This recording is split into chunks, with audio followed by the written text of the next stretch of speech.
Welcome to Phoenix Podcast, hosted by Amin Moadian, where we deep dive into economics and politics. Economics and politics. Today, we're diving into a concept that's as old as civilization itself. Okay. Power, specifically the immense power of the state and the risks when it goes unchecked. Mm-hmm. Think of it like this. Okay.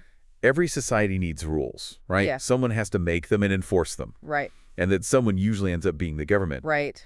But what happens when that governing power, Yeah. that Leviathan, becomes too big to control? That's the question, isn't it? It's like a coin with two sides. Right. You need the state for order, for protection, but too much of it can be stifling, even dangerous. Yeah. And history is full of examples, unfortunately, of where this has gone horribly wrong. Okay, so let's jump into a specific example then. Yeah. We've got some fascinating but pretty heavy stuff to unpack here about China's Great Leap Forward, which took place from 1958 to 1962. Yeah. I'm guessing most folks have heard of it, Mm-hmm. but might not know the details. Might not know all the details. Yes, yeah. So Philippine. It's one of those events that really highlights what can happen when good intentions meet unchecked power. Okay.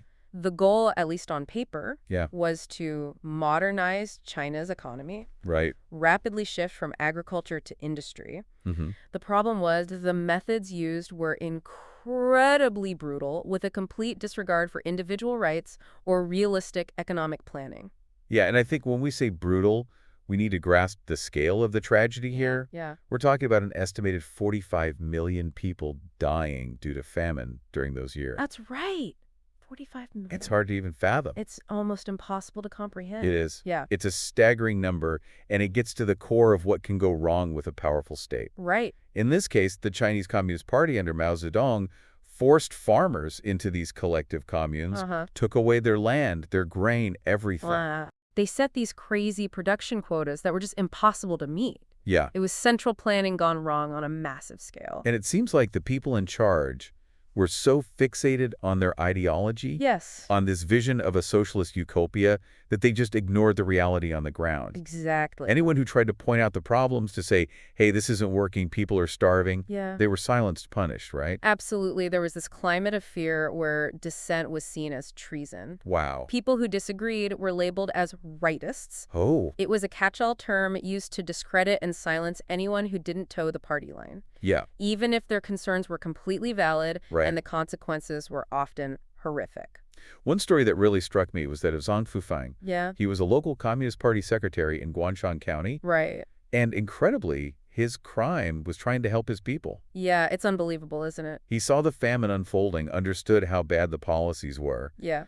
and tried to find practical solutions. It's a story that speaks volumes about how warped the system had become. Yeah. Here's someone, a party member himself, trying to do the right thing to alleviate suffering.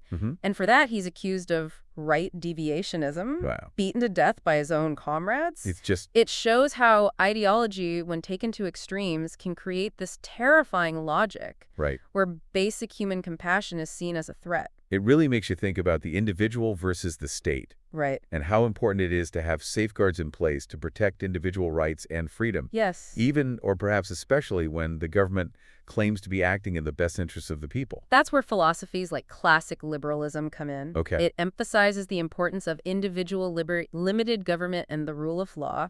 It's about recognizing that power, even when wielded with good intentions, can corrupt, Right. and that individuals need protection from the potential overreach of the state. Right. It's like that old saying, power tends to corrupt, and absolute power corrupts absolutely. Yeah, that's a good one. The Great Leap Forward is a tragic testament to that truth. It really is. But let's dive a little deeper into the human cost of this. Okay. We have this incredibly harrowing account from Yang Jisheng, who lived through the famine. Right. His descriptions of what he saw are just devastating. What's striking about Yang Jishing's account is how viscerally it captures the breakdown of everything, of families, communities, even basic human dignity in the face of such desperate hunger. Wow.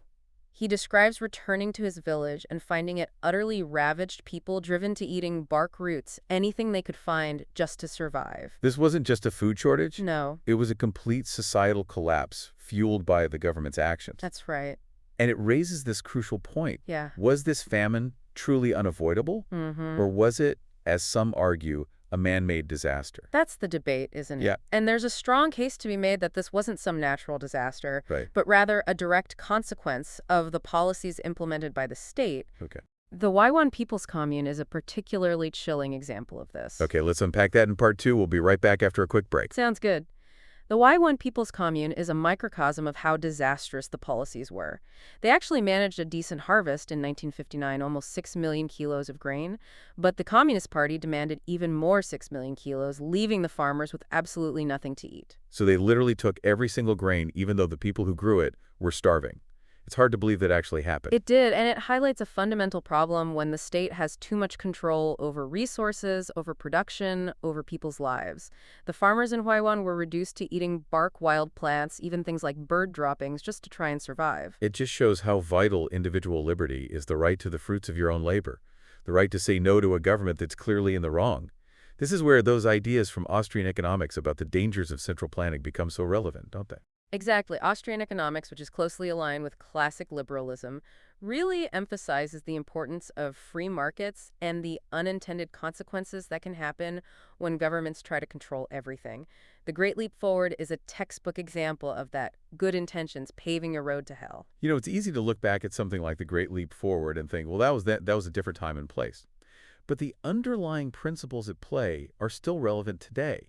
This idea of an unchecked Leviathan, it's not limited to totalitarian regimes. You're absolutely right. We have to be vigilant about this kind of power dynamic in any society. Think about things like data privacy today, government surveillance, the increasing concentration of power in big tech companies. These are all modern-day expressions of the Leviathan, and we have to be careful about how much control we cede to these entities. It's a scary thought, but it makes you wonder, could something like the Great Leap Forward happen again, maybe in a different form?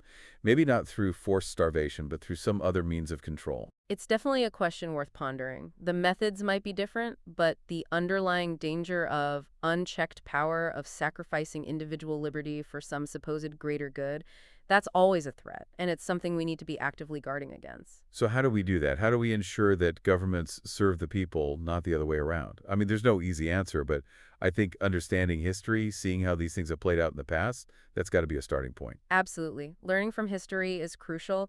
We also need to promote and protect those core principles of classic liberalism, individual liberty, limited government free markets. And perhaps most importantly, we need to cultivate critical thinking, the ability to question authority, to challenge narratives, to think for ourselves. Those are powerful words to end on the importance of staying informed, engaged, and willing to speak up for what we believe in. But I think we have time for one more point. What final thoughts would you like to leave our listeners with? I think it's essential to understand that tyranny doesn't always wear a uniform or announce itself with a bang. It can creep in slowly, subtly, almost unnoticed until one day you wake up Yeah. and realize you've lost something precious. Oh, wow. Your freedom. That's a chilling thought. It is. So it's not just about the obvious in-your-face forms of oppression. Right. It could be through the manipulation of information, the erosion of privacy, the gradual chipping away of individual rights in the name of security or progress. So even in societies that appear free on the surface, there could be these underlying currents of control that we need to be aware of. Absolutely. And that's why it's so crucial to cultivate a healthy skepticism, to question assumptions, to never take our freedoms for granted. We need to be vigilant about the ways in which power can be concentrated and abused, even in seemingly benign forms. You know, it makes me think about the famous quote from Benjamin Franklin: "Those who would give up essential liberty to purchase a little temporary safety deserve neither liberty nor safety."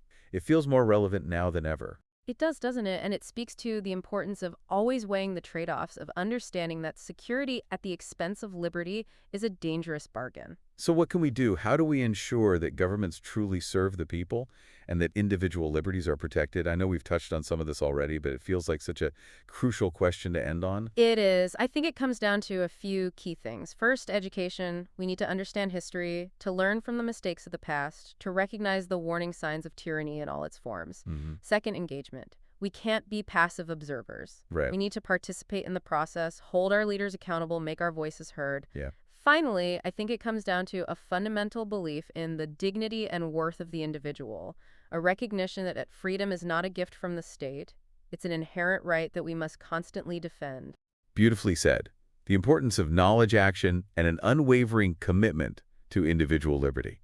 Those are powerful takeaways for us all to reflect on. Thank you so much for joining us today for this deep dive into the dangers of unchecked power. It's been a sobering but incredibly important conversation. It's been my pleasure. And to our listeners, thank you for joining us. We encourage you to continue exploring these issues, to stay informed, and to never stop questioning, learning, and engaging in the fight for a freer and more just world.